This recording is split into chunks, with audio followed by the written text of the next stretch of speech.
Allô?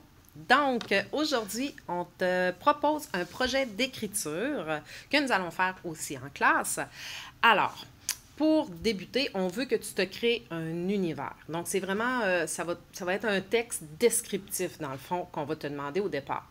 Donc, vraiment de décrire un univers, un endroit. Donc, tu vas vraiment avec quelque chose qui t'inspire. Ça peut être n'importe quoi. Ça peut être une île déserte, ça peut être dans une forêt, ça peut être dans la cour chez toi. Donc, je veux vraiment que tu te crées un univers, puis que ça soit très précis, que tu donnes des détails, qu'il y ait une habitation, parle-moi du climat, parle-moi peut-être des animaux qu'on pourrait retrouver ou pas.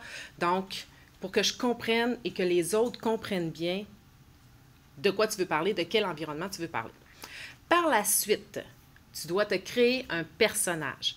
Donc, un personnage, ça peut être quelqu'un de plus vieux. Il ne faut pas que ça soit toi. Donc, je veux vraiment que tu crées un personnage. Tu dois me parler de son physique. Tu dois me parler de sa personnalité. Tu peux m'expliquer un peu aussi qu'est-ce qu'il a fait dans le passé, puis tout ça. Donc, c'est vraiment le début d'une histoire qu'on veut avoir avec l'environnement et les personnages. Tout à fait, et on va mettre en lien quelques capsules qui ont été faites par le passé sur Télé-Québec qui vont peut-être t'aider justement avec ce qu'on veut que tu fasses dans le cadre de cette capsule-là. Donc évidemment des capsules un peu imagées, un peu faites grand public, qu'on m'avait demandé de faire il y a quelques semaines de ça. Il reste que ce que je dis là-dedans est pertinent, même si c'est en surface puis un peu plus éclaté que je ne le ferais à l'habitude. Oui, puis plus ludique, mais ouais. Ça reste... Le propos reste le même. Je veux dire, ce qui est dit dans cette capsule-là, c'est quand même ce qui est le plus important quand tu crées un environnement, un personnage ou... moi, j'ai parlé de l'environnement puis du personnage. Bon. Dans le fond, c'est comme le début d'un texte, puis il faut que ça soit vraiment descriptif, puis va dans les détails. Ouais. Comme je te disais, on peut imaginer les sons que tu entends, on peut imaginer vraiment tout l'environnement, une petite cabane. On déteste parler de longueur de texte, mais je veux dire, je vois difficilement comment tu pourrais arriver à un début qui a du bon sens en bas de 250 mots.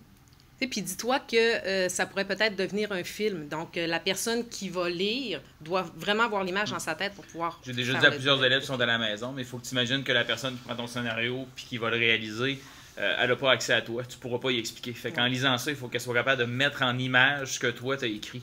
Fait que c'est sûr que si tu parles d'une grotte, puis que dans la grotte, je sais pas si elle est petite, elle est grande, elle est humide, il fait chaud, il y a de l'eau, il n'y a pas d'eau, il y a des stalactites, il y a des stalagmites, il y a des créatures, il y a des insectes, il n'y a pas d'insectes. Je veux dire, c'est très important de mettre en image ce que tu as en tête. Oui. Puis, tu t'organises aussi, si tu veux que ton propos soit bien compris, donc de faire des phrases qui sont adéquates, donc d'utiliser une bonne structure de phrase aussi. On y va avec la correction des erreurs, bien sûr.